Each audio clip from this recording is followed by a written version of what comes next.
Ce message fort des évêques est salué par les uns et repoussé par les autres. Je vous convie ici de suivre les avis recueillis par votre rédaction.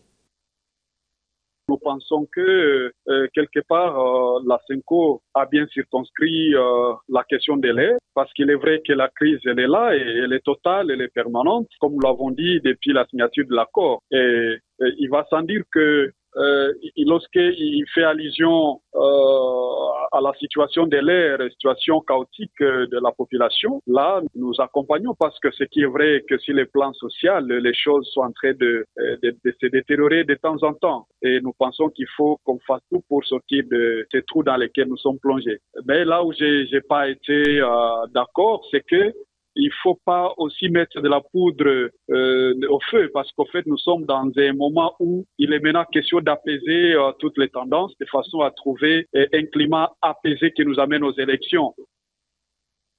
Même au dialogue de la Saint-Sylvestre, on avait déjà souligné cette histoire-là. Je crois que Joseph Kabila n'a pas envie de quitter le pouvoir. Lui, c'est présidence à vie. Nous le savons tous. Donc, ce n'est pas parce qu'on le lui répète qu'il va changer à vie. Non, ce qu'il faut, c'est accentuer les pressions sur lui.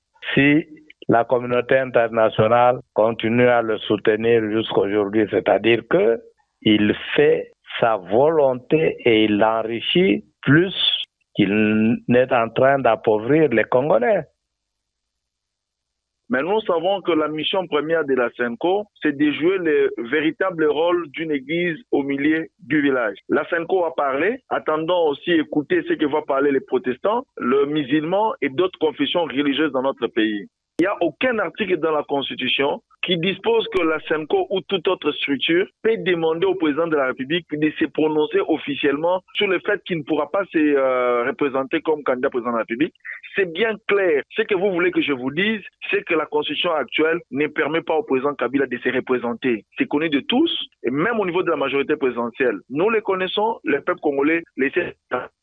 Lorsqu'il y a des choses sous d'autres cieux, que ce soit en France, aux États-Unis, lorsque les présidents sont en fin mandat, ils ne sont pas obligés de se prononcer si oui ou non ils vont encore se représenter.